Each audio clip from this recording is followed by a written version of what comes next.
katingog, usa ka katawhan.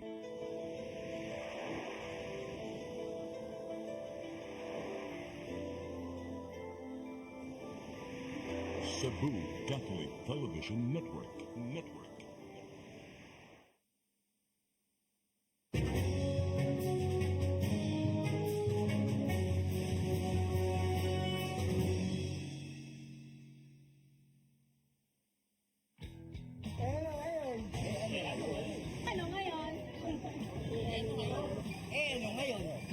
Ano ngayon? Ano ngayon? Ano ngayon? Ano ngayon? Ano ngayon? Mga napapanahong isyo, himay-himayin, bubusisiin. Dito lang sa Ano Ngayon? Kasama ang bagong paborito niyong tandem, Ninyo Bonito at Chonke Benz. Kayo ng mga pulis, mga law enforcers kayo, pero hindi nyo alam ang law. Because this government is already lawless. Mga pulis na dapat law enforcers, nagsabi na pupunta sila dito at hindi na sila susunod sa rule of law. Ang sinusunod nila, mga terorista na nga. Baliktad na ang mga pulis na ngayon ng terorista.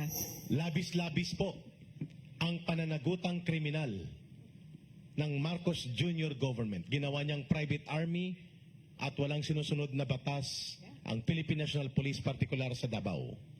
Ginawa niyang laboratorio ng Marshallonia ang Davao para lumpuin at paralisahin hindi lamang si Pastor Kibuloy, ang Kingdom of Jesus Christ, ang SMNI, kung hindi ang tinitingnan niyang threat sa kanyang pananatili sa poder, ang pananatili ng Vice Presidente bilang actively supported ng mamamayang Pilipino, si Vice President Sara Duterte at ang former President Rodrigo Duterte.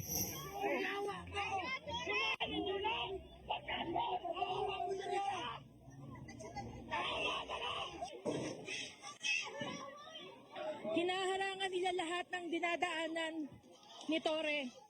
Ganyan magbigay ng proteksyon, gayong wala namang iisang armas ang mga taga-KOJC. Kung tutuusin, tayo pa nga ang nasasaktan sa ginagawa nila. Kawawa naman, Idol, ang Kingdom of Jesus Christ members sa Davao. Nilusob ng mga pulis, lagi na nilusob ng mga pulis habang sila ay nagpipray. Kaya nga, PNP means Ano? Police na Terrorismo. Wala sanang ganong gulo.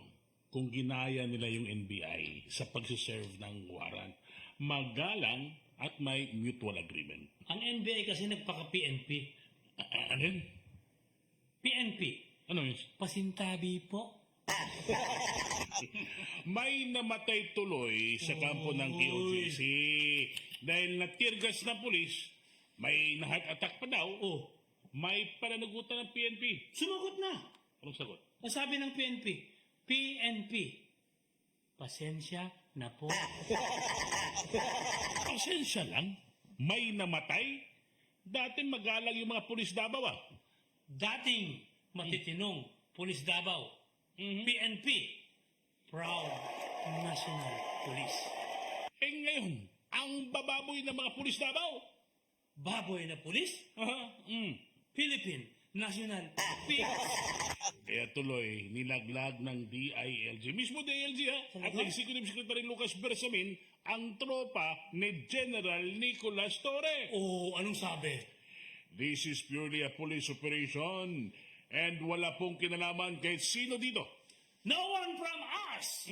No, but the police na makulit nagpumili. I am here just to supervise. But the whole operation, I leave it to the police. They know better, sabi ni Ben-Hur. Nandito lang ako sa loob nila. Pagkagulat ako. Kung sila ang susugod, sila ang masisisi.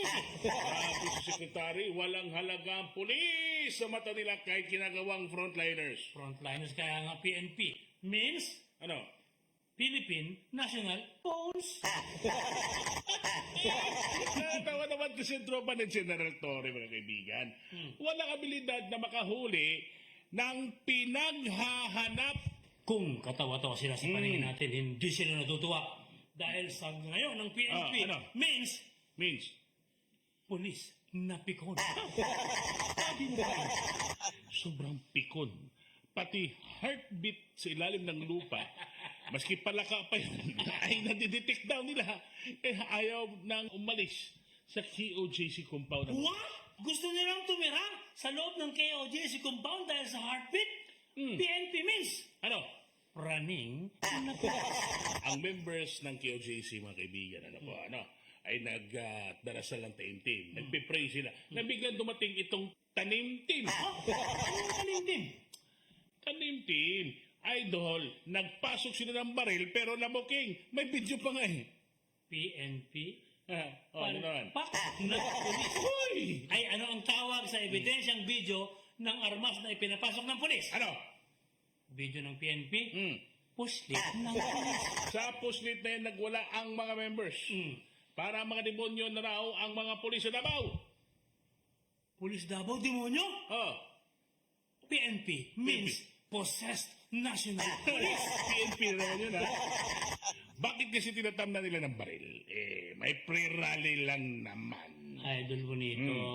Yun daw kasing mga members ng KOGC, nung pumasok yung mga pulis, ganito raw yung posisyon. Nakaharang. Tapos? Kaya nga, nagtanim sila ng baril para makasuhan nila ng illegal possession kasi wala namang kasong illegal possession. Alam mo, nakaka-relate ako doon sa mga nagtaimtim na dasal. Pero yung biglang pumasok sa prayer meeting, nagigil yung mga pulis. Naku, ano ba yan? Sobrang gigil. Sobrang gigil. Nagdala kasi General Torre ng aparato na Ano? pagka pinapatunog mo ay nakakabasag ng eardrum. Oo nga, nakasira din ang ulo yun. May tawag Oy. ngayon kay General Torre. Ano? General Torrete. Ay, dali lang. Ano na? Nagtataka ako. Anong ginagawa ng Commission on Human Rights? Dito, anong aksyon nila? Di mo nakita? Ha? Naglilista ng anong mga nangyari doon. Ha? Hanggang lista lang, idol.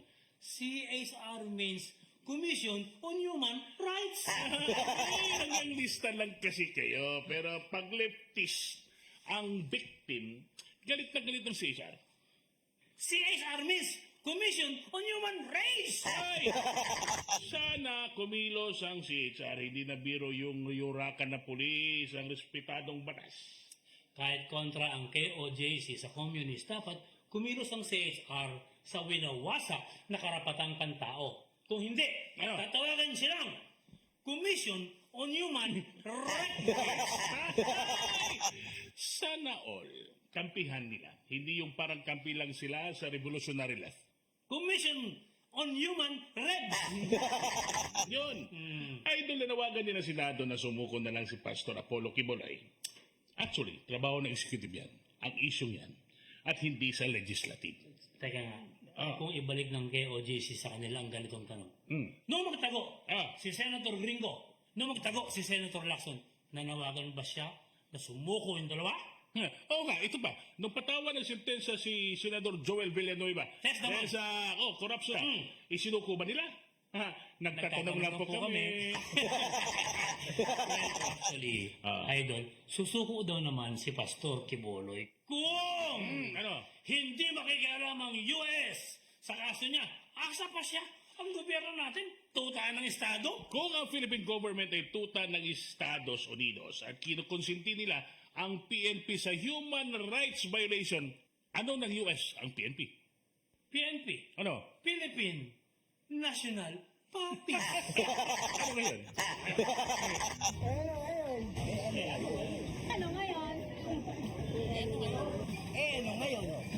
Ano ngayon?